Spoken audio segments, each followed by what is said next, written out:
Hey everyone, this Dart Zone Pro Mark 2.1 is pretty cool with the mag fed and the ability to reload on the fly like the Dart Zone Pro Mark 2.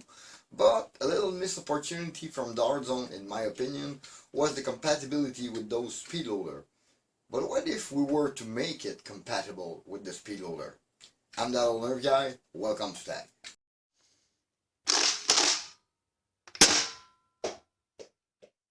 So the idea here is to take this Dart Zone Pro Mark 2.1 with its magazine inside and make it fully compatible with this little speed loader without modifying the speed loader. I rather modify the blaster so I can use it with both, and I'm pretty sure from what I saw when I checked inside, it will not be that much of a big job, because on the MK2 it was really those two little notch that allow for those pins to go down there and to click, and enough space here to really trap the speed loader inside. On this MK-2.1, this one was a little more rounded and a little more pointy. I already shaved off a bit on it, so now at least my speed loader is almost fitting in, but I'm still gonna have to push it back almost the full lip here to be sure this thing will go inside the hole and in line with this little part here.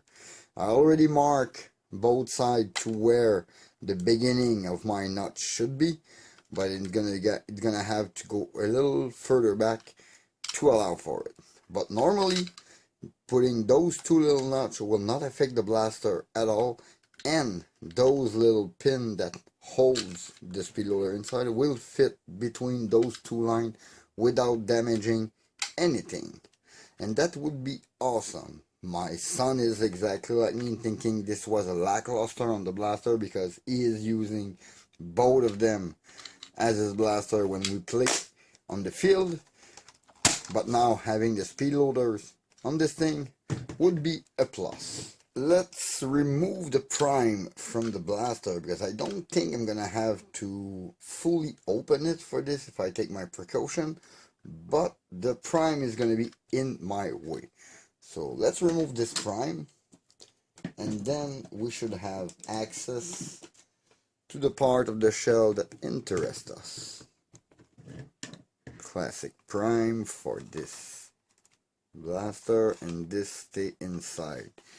And as I was explaining earlier, those two little notch will not interfere with your blaster, because all those little wings that goes in, that line up in the shell and that support everything, there is the same little flap underneath that goes in this line here.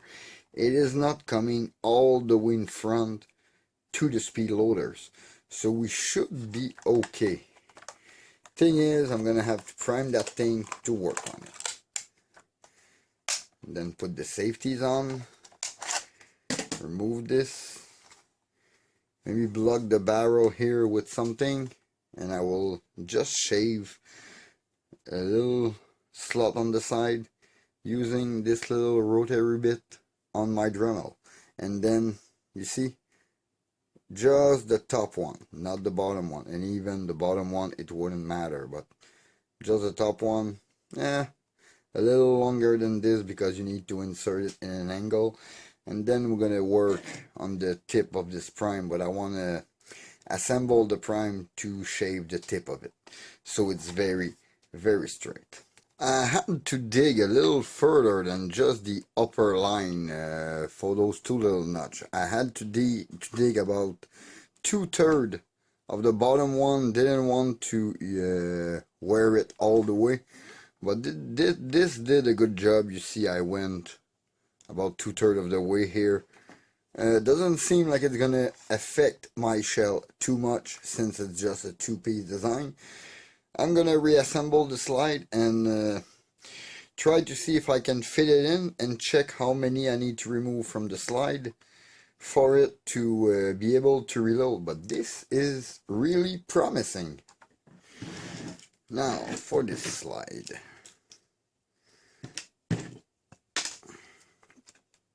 If I remember correctly, this one goes there. Okay. So I'm not gonna put that thing on for now. Okay, now it is almost fitting in, but yeah, I'm gonna need to remove quite a bit from this part here to bring it to fit in, because once it's in, it wanna go, but this thing is pushing on it. Let me remove it from there.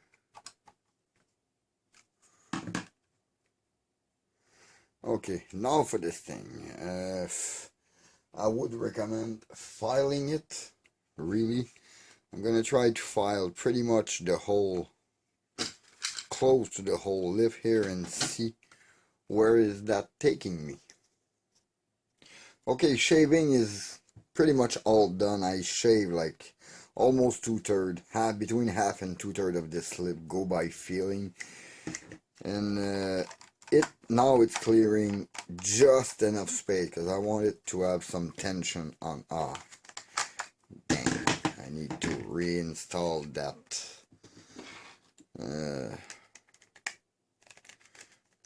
That lock inside. I like my blaster complete, and since it's my son using it, I'd rather have him have the full blaster. If I remember correctly, this thing goes this way.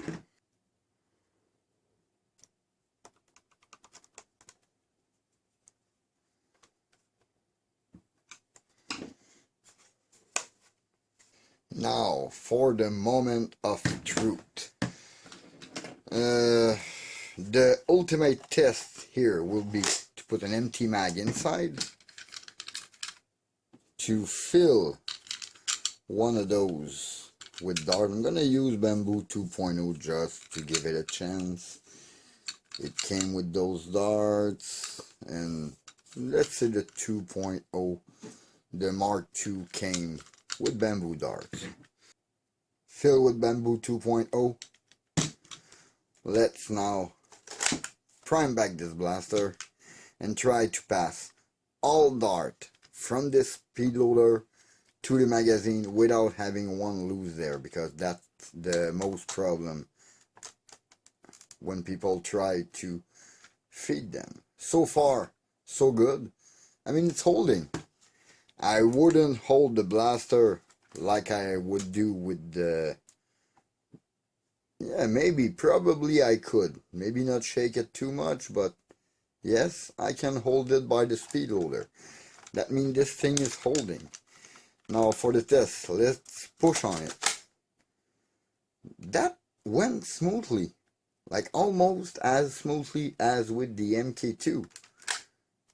Oh, all the dart seems in the right position. Yeah, everything is holding up. Is there 6 dart inside? Yes, there is 6 dart inside. So I guess this is a success. Now, speed loader and magazine. That thing is awesome. So little recap on this modification. I shaved about between half and 2/3 of the front of the lip, so there is enough clearance for the speed loader to go in. And I went with 2 little notches here to allow the speed loader to go in. I mean, they are deep, a little more half than the second line in the shell. They don't seem like weakening the shell or anything, and it seems like it's working pretty good. That's it for this small video. In the meantime, you can always follow me on Facebook and Instagram at @ThatOldNerveGuy. Please leave a like and comment, subscribe for more content. Don't forget to hit that bell to stay notified for my latest video. This was Dave Fatag. Thank you for watching. See you next time. Bye.